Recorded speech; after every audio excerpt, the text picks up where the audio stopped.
IT job కోసం try చేస్తున్నారా? Coding tutor లో ట్రైనింగ్ తో పాటు స్టైఫండ్ అండ్ 100% జాబ్ గ్యారంటీ.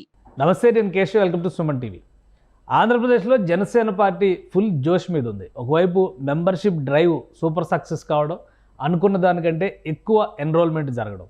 మరోవైపు పవన్ కళ్యాణ్ టూర్ కర్ణాటక వైపు, చిరంజీవి టూర్ కేరళ వైపు, ఇంకోవైపు నుంచి నాదెండ్ల మనోహర్ ఢిల్లీ పర్యటన. ఇవన్నిటినీ కలిపి చూస్తే కనుక జనసేన నేతలు రాష్ట్ర అభివృద్ధికి సంబంధించి అధికారంలో భాగస్వామ్యం అయినటువంటి నేపథ్యంలో చురుకైన పాత్ర పోషిస్తున్నటువంటి పరిస్థితి ఉంది. దీనికి అనుగుణంగానే మెగాస్టార్ చిరంజీవి రాజకీయాలతో సంబంధం లేకుండా తనదైన శైలిలో సేవా కార్యక్రమాల్లో పాల్గొనడం కూడా జన సైనికుల్లో ఉత్సాహం నింపుతుంది. ఈ అంశాలపైన విశ్లేషణ చూద్దాం. మనతో పాటు జనసేన అధికార ప్రతినిధి రాయపాటి అరుణ్ గారు ఉన్నారు. అరుణ్ గారు, నమస్కారం. నమస్తే sir. First time deputy CM హోదాలో కర్ణాటక టూర్ వెళ్ళడం, అలానే అక్కడ జరిగినటువంటి అధికారిక కార్యకలాపాలు, అందులో భాగంగా ఆయన చేసినటువంటి ఒక స్టేట్మెంట్, ఓవరాల్గా ఈ టూర్ ఏ విధంగా జరిగిందని మీరు అనుకుంటున్నారు? సార్, ఒక అటవీ శాఖ మంత్రివర్యుల హోదాలో చిత్తూరు జిల్లా నుంచి పెద్ద ఎత్తున వస్తున్నటువంటి కంప్లైంట్లు ఏవైతే అటవీ ఏనుగులు పొలాల మీద పడి ధ్వంసం చేస్తూ అడ్డొచ్చిన మనుషులను కూడా తొక్కి చంపేస్తున్నాయని చెప్పేసి సుదీర్ఘ కాలంగా ఎన్నో గవర్నమెంట్లు మారినప్పటికీ కూడా ఆ ప్రాంత వాసుల యొక్క కంప్లైంట్ సమస్య ఇదే. ఒక అటవీ శాఖ మంత్రి హోదాలో ఆయన పక్కన కర్ణాటక రాష్ట్రంలో దొరికేటువంటి కుంకి ఏనుగులు, అంటే అడవి ఏనుగుల్ని పారద్రోలడానికి కొన్ని ఏనుగుల్ని పెంచుతూ ట్రైనింగ్ ఇస్తారు. వాటిని ఎలా కంట్రోల్ చేయాలి, ఎలా తోలాలి, ఎలా భయపెట్టాలి, ఈ భూమి మాది అని ఈ ఏనుగులతో ఆ ఏనుగులకు ఎలా సంకేతం ఇప్పించాలని జనరల్ ఇక్కడ జరిగే అంశం. దాన్ని తీసుకొచ్చి ఇక్కడ ఈ రాష్ట్రంలో ఆ ఏనుగుల ద్వారా అడవి ఏనుగుల్ని పంపించేయాలన్నది ఒక మంత్రివర్యులుగా ఆయన తీసుకున్నటువంటి స్టెప్. ఇందులో మనం ఇంకోటి ఆలోచించాలి. ఈయన ఎన్డీఏ కూటమిలో ఉన్నారు, అక్కడ యూపీఏ కూటమి అధికారంలో ఉంది. రాజకీయ వైరితో కూడా రాజీ పడి రాష్ట్ర ప్రజల కోసం వెళ్లారు పవన్ కళ్యాణ్ గారు. అక్కడికి వెళ్ళి జరుగుతున్నటువంటి పరిణామాలు, గత 40 ఏళ్లుగా వ్యవస్థలో వస్తున్న మార్పుల గురించి ప్రస్తావించారు. దాంట్లో భాగంగానే ఆయన 40 ఏళ్లుగా సినీ రంగం, కథా చిత్రాలు ఎటువైపు వెళ్తున్నాయి, ప్రజల భావజాలాన్ని ఎటువైపు తీసుకెళ్తున్నాయి అనే అంశం గురించి మాట్లాడారు. దానికి పని పాట లేని ఊసిపోని కబుర్లని చెప్పుకున్నట్లుగా ఒక సినిమాకి ఒక హీరోకి ఎందుకు ఆపాదించారు అర్థం కాదు. 40 ఏళ్ల నుంచి ఎక్కడ ఉన్నారు సార్ ఇవాళ? నిన్న మీ సోకాళ్ళు మేధావులంతా ఎవరికైతే ఆపాదించారు, ఆయన 40 ఏళ్ల నుంచి ఉన్నాడు ఇండస్ట్రీలో. ఆయన ఒక్కళ్ళే ఆ సినిమా చేశారా? ఆ ఒక్క స్టోరీ అట్లా ఉందా? చాలా స్టోరీలు అలా ఉంటున్నాయి. ఈ విధానాన్ని మారుద్దాము అని చెప్పేసి ఆయన ఒక ఆర్టిస్ట్ గా, ఎట్ ఏ టైం ఒక ఉప ముఖ్యమంత్రిగా, ఎట్ ఏ టైం ఒక ఫారెస్ట్ మినిస్టర్ గా చెప్పారు. దాన్ని కూడా వక్ర భాష్యంలో చెప్పేటువంటి భావజాలం ఉన్న మేధావులు ఆంధ్ర రాష్ట్రంలో ఉంటాం. నిజంగా ఆంధ్ర రాష్ట్రానికి బట్టి దరిద్రం సార్. కానీ అంటే టార్గెట్ ఆయనే అనేటువంటి అభిప్రాయం చాలామంది సోషల్ మీడియాలో మీరు అన్నట్టుగా వైరల్ అవుతూనే ఉంది. అల్లు అర్జున్ ఆయన ఉద్దేశించి అన్నారు అడవులు నరకడం అని చెప్పారు. చాలామంది హీరోలు ఇంతకు ముందర కూడా చేశారు. నెగిటివ్ షేడ్స్ ఉన్నటువంటి హీరో పాత్రలు చాలా చూసాం మనం. కానీ స్పెసిఫిక్గా ఆయన అన్నటువంటి పదం అడవులను నరికేయడం హీరోయిజం అవుతుంది అనేటువంటి మాట ఆ సినిమాకే ఆపాదించారు, పుష్ప సినిమాకే ఆపాదించారు అని అంటే ఇది అంగీకరించలేమో. ఎందుకంటే నాదెండ్ల మనోహర్ గారు ఒక సింగిల్ లైన్ క్లారిటీ ఇచ్చారు, పవన్ కళ్యాణ్ గారు ఎవరిని ఉద్దేశించి అనరు అనేటువంటి మాట ఒకటి చెప్పారు. బట్ అయినా కానీ ఆ దుమారం అలానే రేగుతున్నటువంటి పరిస్థితి ఉంది. అంటే ఇప్పుడు అటవీ శాఖ మినిస్టర్ అవ్వడం ఆయన పాపమా, లేదంటే ఆ కుటుంబానికి సంబంధించిన వ్యక్తి అట్లాంటి సినిమాలు చేయడం మూలంగా ఇప్పుడు ఈయన అడవులు నరకడం తప్పు అనకుండా చప్పట్లు కొట్టి ఎంకరేజ్ చేయండి, బాగా చప్పట్లు అడవులు నరకడం అని చెప్పేసి ఎంకరేజ్ చేయాలా పవన్ కళ్యాణ్ గారు? ఎటు ఏం ఆలోచిస్తున్నాను సార్, మనం ఏం చెప్పాలనుకుంటున్నాం సొసైటీకి? అసలు ఇప్పుడు పవన్ కళ్యాణ్ గారు చేసిన వ్యాఖ్యలు తప్ప? ఆయన మినిస్టరు, ఆయన అదే చెప్పాలి. లేదండి బాగా అందరూ ఎర్రచందనం స్మగ్లింగ్ చేయండి, అడవులు కొట్టేసేయండి, జంతువులను చంపేసేయండి, ఎందుకంటే మా కుటుంబంలో వాళ్ళు అట్లాంటి సినిమాలు తీస్తున్నారు కాబట్టి అని చెప్పి చెప్పాలా ఏంటి? ఒక మినిస్టర్ గా, ఒక ఉప ముఖ్యమంత్రిగా, పర్యావరణ ప్రేమికుడుగా, రాష్ట్ర ప్రజల కోసం మంచి చేయాలనుకున్న నాయకుడుగా ఆయన చెప్పిన మాటలు 100% కరెక్ట్. పైగా ఎస్పెషల్లీ 40 ఏళ్లుగా ఆయన మెన్షన్ చేసి మరి చెప్పారు.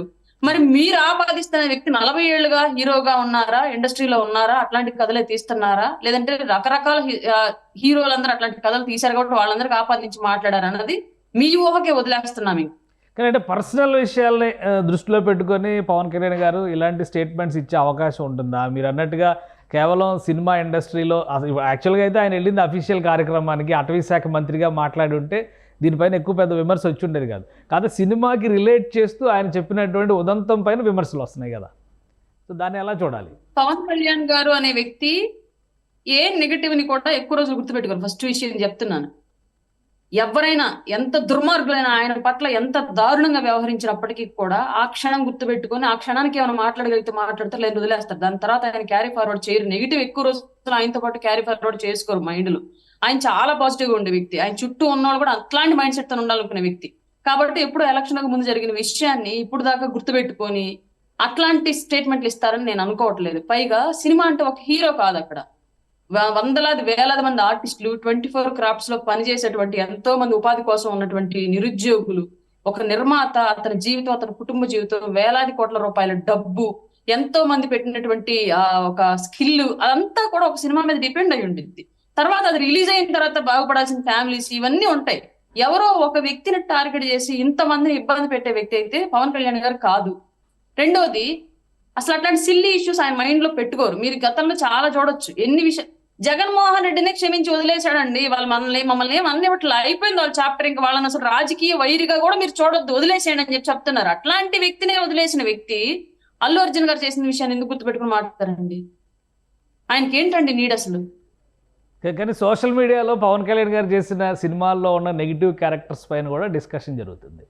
ఆయన ఎలాంటి క్యారెక్టర్స్ చేశారు, ఆ క్యారెక్టర్స్కి సంబంధించి నెగిటివ్ షేడ్స్ ఉన్నాయా లేవా, ఈ చర్చ అంతా అసలు ఎవరు చేస్తున్నారు? అల్లు అర్జున్ గారికి, పవన్ కళ్యాణ్ గారికి అటువంటి కాంట్రవర్సీస్, ఒక ఫ్యామిలీ అనేటువంటి అభిప్రాయం ఉన్నప్పుడు, ఈ సమస్య లేదు అనుకున్నప్పుడు ఎందుకు ఇలాగా ఈ వైరల్ అయ్యేటువంటి న్యూస్ పుట్టిస్తున్నటువంటి పరిస్థితి ఎందుకు ఉంది?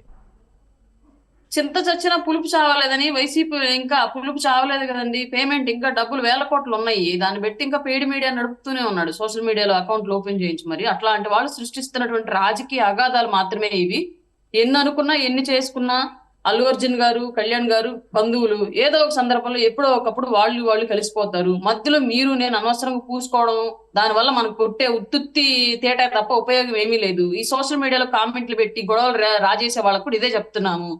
మీకు పేమెంట్ ఇచ్చే వాళ్ళకి భజన చేసుకోండి, తప్పులేదు. మీకు పేమెంట్ ఇచ్చి మీతో కామెంట్లు పెట్టిస్తున్నటువంటి జగన్మోహన్ రెడ్డి గారికి భజన చేయండి, తప్పులేదు. కానీ మంచిగా మాట్లాడిన విషయాలను కూడా చెడు వైపుకి తిప్పి మాట్లాడేలాగా చేస్తే మాత్రం రాబోయే రోజుల్లో పార్టీకి, ఆ వ్యక్తులకి నష్టం తప్ప ఎవరికి నష్టం ఏమీ లేదు.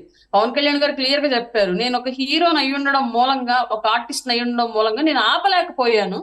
ఇట్లాంటి భావజాలం వెళుతున్నప్పుడు సమాజంలోకి ఈ రోజు ఒక అధికారిక పదవిలో ఉండి ఇప్పుడైనా సరే నేను ఏమైనా చేయాలి ఈ సంఘటనకు సంబంధించి ఆపడానికి అని చెప్పేసి అన్నారు క్లియర్ గా. ఆ భావజాలను ఆపడానికి అన్నారు తప్ప ఆ సినిమాని ఆపడానికో ఆ హీరోని ఆపడానికి అని చెప్పి ఎక్కడ చెప్పలేదు. వాస్తవానికి ఇక్కడ ప్రెస్ మీట్ జరిగిన సందర్భంలో కూడా పవన్ కళ్యాణ్ గారు కన్నడ పవర్ స్టార్ పునీత్ రాజ్ కుమార్కి సంబంధించిన సినిమా గురించి మాట్లాడారు. ఆ సినిమా సెన్స్ని చెబుతూ, అంటే అలాంటి సినిమాలు 40 ఏళ్ల క్రితం వచ్చేవి అనేది వాస్తవానికి జరిగింది. అది గంధడ గుడి అనేటువంటి సినిమాకి సంబంధించి పునీత్ రాజ్ కుమార్ చేసినటువంటి ఒక సోషల్ ఓరియంటేషన్ ఉన్నటువంటి క్యారెక్టర్. అక్కడ వన సంరక్షణ, పర్యావరణ పరిరక్షణ అనేటువంటిది కాన్సెప్ట్. అంటే మన తెలుగులో జనతా గ్యారేజ్ లాంటి కాన్సెప్ట్, అది సూపర్ హిట్ అయినటువంటి సినిమా. సో ఆ సినిమాకి రిలేట్ చేస్తూ ఆయన ఇది మాట్లాడారు. సరే, రాజకీయంగా ఏ విధమైనటువంటి విషయాలు లేకపోయినా కానీ మెగా ఫ్యామిలీలో ఏదో ఉంది అనేటువంటి ప్రచారం పదే జరుగుతున్నప్పుడు పవన్ కళ్యాణ్ గారు కానీ, చిరంజీవి గారు కానీ, ఆ కుటుంబంలో ఉన్నటువంటి వారు దీన్ని ఖండించడానికి లేదా అలాంటిది ఏది లేదు అని సంకేతం ఇవ్వాల్సినటువంటి అవసరం కానీ, అవకాశం కానీ, బాధ్యత కానీ ఉంటుందా? ఒక విషయం మీద స్పందించడం మొదలు పెడితే అదే పనిగా వాళ్ళ కుటుంబంలో విషయాలు, ఎవరి కుటుంబంలో వాళ్ళు చూసుకోకుండా పోయి మెగా ఫ్యామిలీలో మాత్రమే తొంగి చూద్దాం అనుకున్న వాళ్ళు చాలా మంది ఉన్నారండి సమాజంలో. ఇవాళ ఇండస్ట్రీలో కానివ్వండి, స్టేట్ లో కానివ్వండి, రాజకీయాల్లో కానివ్వండి, ఎన్నో సందర్భాలు చూసాం ఆ విషయాలు కూడా. ప్రతిదానికి స్పందిస్తూ వెళితే ప్రతి ఒక్కరు ముందుకు వచ్చి మాట్లాడుతూనే ఉంటారు. ఎక్కడ ఆగిపోవాలి ఇప్పుడు? వాళ్ళ కుటుంబం గురించి వచ్చే విమర్శల్లోనో, లేదంటే వాళ్ళ కుటుంబ బంధువులతో వచ్చే గొడవలు ఉన్నాయని చెప్పేసి జనాలు సృష్టించే అంశాల్లోనో ఒక రాజకీయ నాయకుడు, లేదంటే ఒక పెద్ద హీరోలు, సమాజంలో గౌరవ మర్యాదలు ఉన్నటువంటి వ్యక్తులు, ఇట్లాంటి వాళ్ళంతా ఈ విషయాల దగ్గర ఆగిపోవాలా? ఇప్పుడు మీ కుటుంబానికి, మీ బంధువులకి, మీకు ఎవరికి గొడవలు ఉండవా? మా కుటుంబానికి, మా బంధువులకి ఎవరికి గొడవలు ఉండవు. అందరూ వసుదైక కుటుంబంలాగా అందరం బాయ్ బాయ్ అని ఆలింగనం చేసుకుంటూ తిరుగుతున్నామా ఏంటి? ఎవరి కుటుంబాల్లో లేకుండా ఏముండవు సార్. ఏదో అనవసరంగా పాపం వాళ్ళ ఫ్యామిలీ సౌమ్యులు ఏమి అనరు. ఇళ్ల మీదకి వెళ్ళి కొట్టేవాళ్ళు అయితే ఇట్లా పుకార్లు పుట్టే కాదు. వాళ్ళు ఎవరి ఇళ్ల మీదకి వెళ్ళి కొట్టరు. ఇష్టారీతిగా ఎవడెష్టం వచ్చినట్టు వాళ్ళు మాట్లాడుతూ ఉంటారు అంతే. సుమన్ టీవీలో మీ పర్సనల్ అండ్ బిజినెస్ ప్రమోషన్స్ కోసం కింది నెంబర్కి కాంటాక్ట్ చేయండి.